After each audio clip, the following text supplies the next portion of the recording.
like a Hellcat.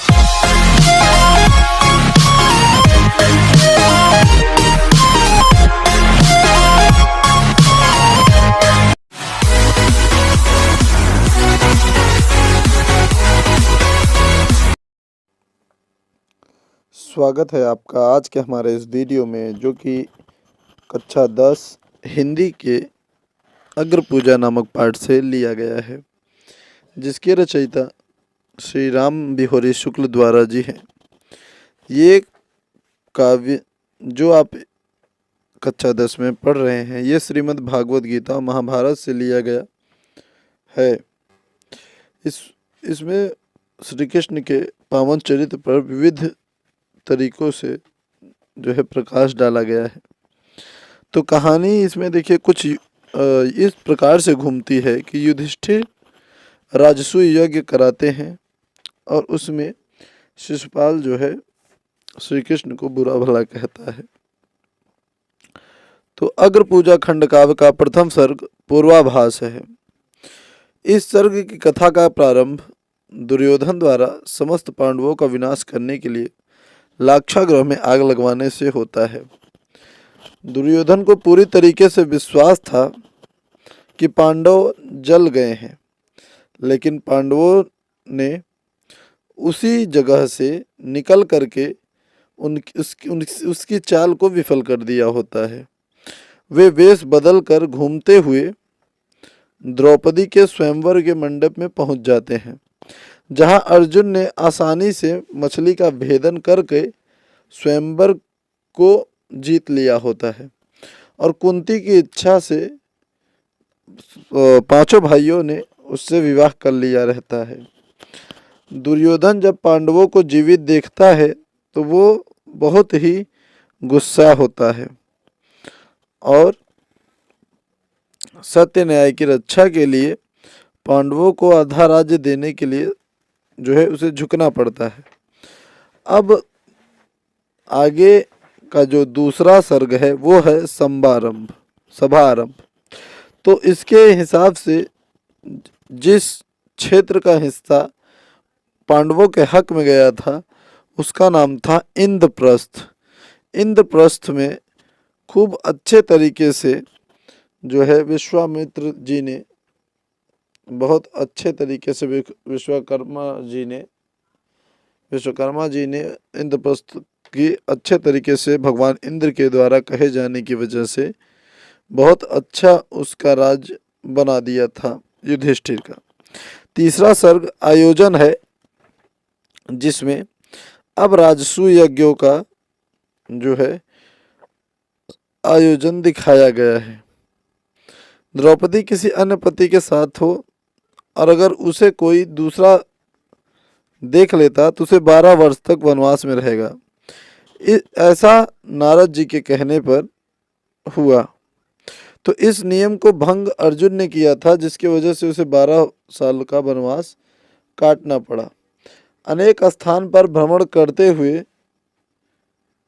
Arjun Dwarika पहुंचे, जहां वो कृष्ण की बहन सुभद्रा से विवाह कर लिए। एक दिन नारद इंद्रप्रस्थ में आए। उन्होंने पांडु का संदेश देते हुए युधिष्ठिर को बताया कि भैया आप राजसूय यज्ञ करो तो उन्हें इंद्रलोक में निवास मिल जाएगा। आयु पूर्ण हो जाने पर युधिष्ठिर भी वहां जाएंगे। युधिष्ठिर ने सलाह के लिए श्री कृष्ण द्वारिका से बुलवाया और राजसूय यज्ञ की बात बताई। श्री कृष्ण ने सलाह दी कि जब तक जरासंध का वध न होगा राजसूय यज्ञ संपन्न नहीं हो सकता। तो जरासंध को सम्मुख युद्ध में जीत पाना तो संभव नहीं था। श्री कृष्ण ने जरासंध को तीनों का परिचय दिया और किसी से भी मल्ल युद्ध करने के लिए ललकारा। जरासंध बहुत ही घमंडी था। उसने भीम से मल्ल युद्ध करना स्वीकार कर लिया। श्री कृष्ण के संकेत पर भीम ने उसकी एक टांग को पैर से दबाकर दूसरी टांग को ऊपर उठाते हुए बीच से ही फाड़ दिया था। उसके पुत्र सहदेव को वहां का राजा बनाया गया। युधिष्ठिर ने चारों भाइयों को दिग्विजय करने के लिए चारों दिशाओं में भेज दिया और युधिष्ठिर के और पूरा का पूरा जो भारत है वो युधिष्ठिर के सामने आगे आने की चेष्टा न कर पाया। अब चौथा सर्ग प्रस्थान है। इस सर्ग में राजसूय यज्ञ से पूर्व की तैयारियों का वर्णन किया गया है। राजसूय यज्ञ के लिए चारों ओर राजागण आए। श्री कृष्ण को बुलाने के लिए अर्जुन स्वयं ही द्वारिका गए थे। उन्होंने प्रार्थना की, आप चल के हमारे राजसूय यज्ञ का मान सम्मान और अच्छा करिए। श्री कृष्ण ने सोचा कि इंद्रप्रस्थ में एकत्र राजाओं में कुछ ऐसे भी हैं जो मिलकर गड़बड़ी कर सकते हैं, अतः वे अपनी विशाल सेना लेकर इंद्रप्रस्थ पहुंच गए। युधिष्ठिर ने नगर के बाहर ही बड़े सम्मान के साथ श्री कृष्ण का स्वागत किया, जिसको देखकर शिशुपाल जो है तिलमिला उठा, क्योंकि श्री कृष्ण के ने उसकी बहन को भगा के ब्याह लिया था। अग्र पूजा खंड काव्य का पंचम सर्ग राजसूय यज्ञ है। राजसूय यज्ञ प्रारंभ होने से पूर्व सभी राजाओं ने अपना अपना स्थान ग्रहण किया और अपने अपने दिए गए स्थान पर बैठ गए। अब जब श्री कृष्ण ने स्वेच्छा से ही ब्राह्मणों के चरण धोने का कार्य अपने ऊपर ले लिया, जब भीष्म ने गंभीर वाणी में सभासदों से पूछा, कृपया बताएं कि अग्र पूजा का अधिकारी कौन है, तो सहदेव ने तुरंत कहा कि यहाँ श्री कृष्ण ही परम पूज्य और प्रथम पूज्य हैं। भीष्म ने सहदेव का समर्थन दिया कि हाँ, ये बात सच है। सभी लोगों ने उनका एक साथ अनुमोदन किया।